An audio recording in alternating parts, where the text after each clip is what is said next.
우리는 역사의 페이지를 넘기며 때로는 잘 알려지지 않은 위대한 이야기를 만나곤 합니다. 오늘 우리는 그 중에서도 특히 인상 깊은 한 문명을 탐험할 것입니다. 바로 고대 한반도 남부에 자리 잡았던 바다를 지배했던 해양 왕국 마한의 이야기입니다. 과연 고대 한국인들이 바다를 지배했다는 말이 사실일까요? 우리는 종종 마한을 사만 시대의 한 부분으로만 기억하지만 그들의 뛰어난 해상 무역력과 동남아시아까지 연결된 광대한 항로의 증거들은 우리를 놀라게 합니다. 마치 시대를 앞서간 해양 실크로드의 주역처럼 마한은 고대 동아시아 해상 네트워크의 중요한 허브 역할을 했습니다. 이제 그 잊힌 역사의 베일을 벗기고 마한의 진정한 실체를 함께 확인해 볼 시간입니다. 이 이야기는 단순한 과거의 기록을 넘어 우리가 현재를 이해하고 미래를 통찰하는 데 필요한 귀중한 교훈과 영감을 줄 것입니다. 마한이 어떻게 바다를 통해 자신들의 세력을 확장하고 문화를 꽃피웠는지 그 흥미진진한 여정을 지금부터 시작합니다. 마한은 단순히 한반도 남부에 존재했던 국가가 아니었습니다. 그들은 바다를 통해 세상과 소통하고 문명을 교류했던 진정한 해양 세력이었습니다. 특히 구슬은 마한의 해양 교역 네트워크를 상징하는 핵심 매개체였습니다. 상상해보세요. 마한 지역의 고분에서 발굴되는 수많은 구슬들. 이 구슬들은 단순한 장신구가 아니었습니다. 그것은 먼 바다를 건너온 이국적인 문화의 흔적이었고 마한의 뛰어난 무역력을 증명하는 살아있는 증거였습니다. 이 구슬들은 주로 동남아시아, 특히 베트남 등지에서 제작되어 교역 또는 조공의 형태로 한반도에 유입된 것으로 추정됩니다. 유리, 만호, 수정 등 다양한 재질의 구슬들은 마한이 얼마나 다채로운 교류를 했는지를 보여줍니다. 이 다채로운 구슬들은 마치 마한의 해상 무역이 펼쳐졌던 광대한 바다를 압축해 놓은 듯 그 빛깔과 형태로 마한의 찬란한 역사를 말해줍니다. 각 구슬에는 저마다의 이야기가 담겨 있을 것이며 그 이야기들은 마한 상인들의 용기와 모험심, 그리고 당시 아시아 전역을 잇는 해상 교역의 생생한 모습을 상상하게 합니다. 이 구슬들은 단순한 치장이 아니었습니다. 당시 사회에서 구슬은 지위와 권력을 상징하는 위세품으로 사용되었습니다. 왕과 귀족들은 이 귀한 구슬들을 통해 자신들의 위엄을 드러냈고 마한의 지배층은 이를 통해 해상 무역의 중요성을 인식하고 적극적으로 활용했습니다. 구슬이 가진 영롱한 빛깔과 희소성은 그것을 소유한 사람의 권력을 더욱 공고히 하는 역할을 했습니다. 놀라운 것은 백제무령 왕릉에서 출토된 유리구슬의 성분 분석 결과 태국 중부의 납성분이 포함된 것으로 밝혀진 사실입니다. 이는 고대 한반도와 동남아시아 간의 직접적인 교류가 실제로 이루어졌음을 명확하게 보여주는 압도적인 증거입니다. 마치 시간 여행을 떠나 그들의 교역 현장을 직접 보는 듯한 생생함을 느끼게 합니다. 이 작은 유리구슬 하나가 수천 킬로미터 떨어진 두 문명을 연결하는 거대한 고리 역할을 했다는 사실은 고대인의 탐험, 정신과 해양 기술이 얼마나 뛰어났는지를 새삼 깨닫게 합니다. 이 발견은 단순한 학술적 호기심을 넘어 고대 아시아 해상 네트워크의 규모와 복잡성을 재평가하게 만드는 중요한 단서가 됩니다. 이처럼 구슬은 마한이 단순히 고립된 왕국이 아니었음을, 오히려 세계와 활발히 소통하며 문명을 발전시켰음을 웅변합니다. 그렇다면 마한이 교류했던 주요 지역들은 어디였을까요? 그 중심에는 단연 베트남의 오게오가 있었습니다.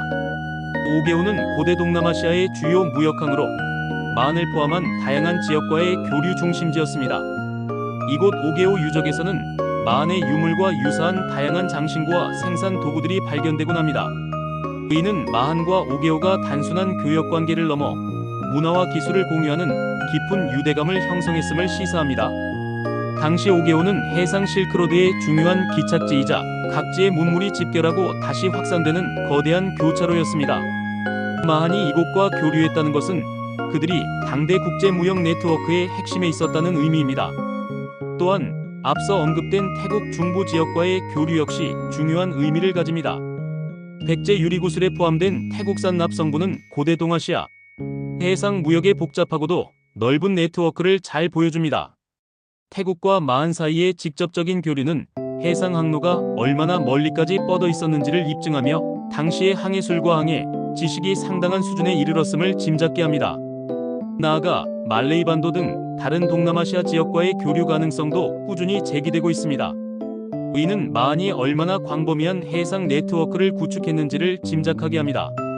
이처럼 마한은 북으로는 중국과 일본, 남으로는 동남아시아까지 이어지는 거대한 해상 무역망의 중심에서 활약했습니다. 그들의 항해는 단순한 이동을 넘어 문화와 문명을 실어 나르는 교류의 통로였던 것입니다. 마한의 해상 교역은 단순히 물품을 사고 파는 행위를 넘어섰습니다.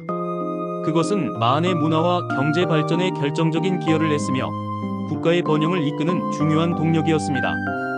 바다를 통해 들어온 새로운 문물과 기술은 마한 사회를 더욱 풍요롭게 만들었고 이는 이후 시대의 해군 전략에도 영향을 미쳤을 것입니다.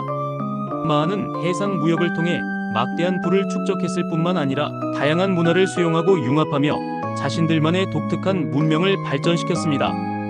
외부와의 교류는 마한 사회의 시야를 넓혔고 새로운 아이디어와 혁신적인 기술이 유입되는 통로가 되었습니다. 바다는 마한에게 단순한 장벽이 아니라 무한한 가능성을 열어주는 통로였습니다.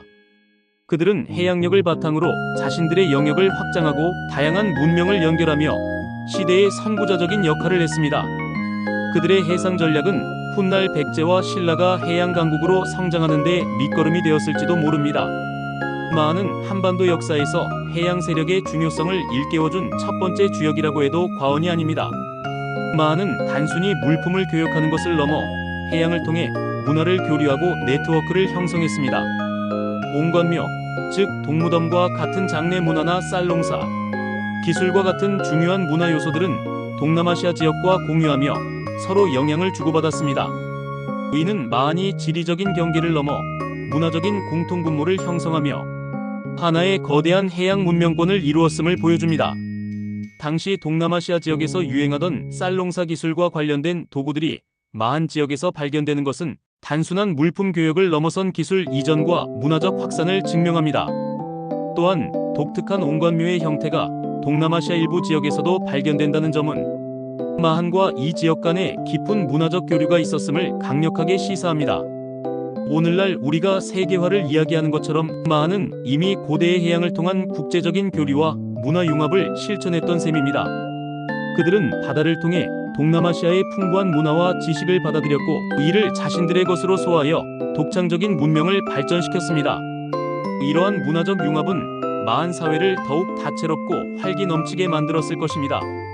그들의 발자취를 따라가다 보면 역사는 결코 고립된 사건들의 나열이 아니라 끊임없이 연결되고 영향을 주고받는 유기적인 흐름이라는 것을 깨닫게 됩니다.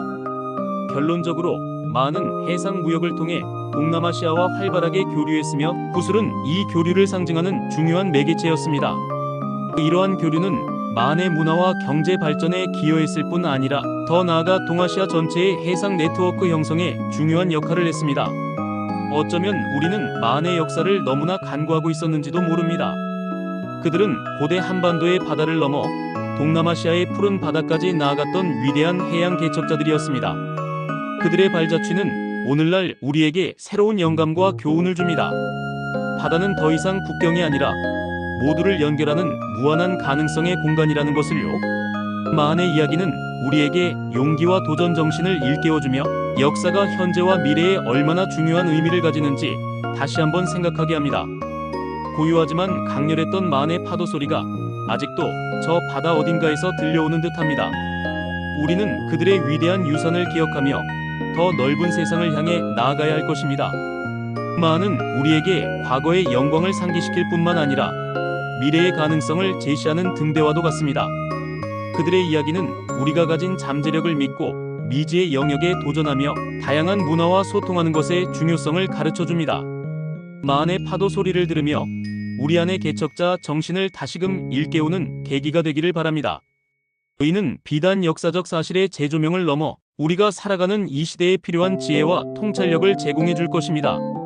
마한이 보여준 해양 정신은 시대를 초월하여 오늘날 우리에게도 큰 울림을 주며 진정한 의미의 세계화를 이미 고대부터 실천했던 선조들의 지혜를 깨닫게 합니다. 이 위대한 역사를 함께 기억하고 마한의 영원한 항해를 응원합니다.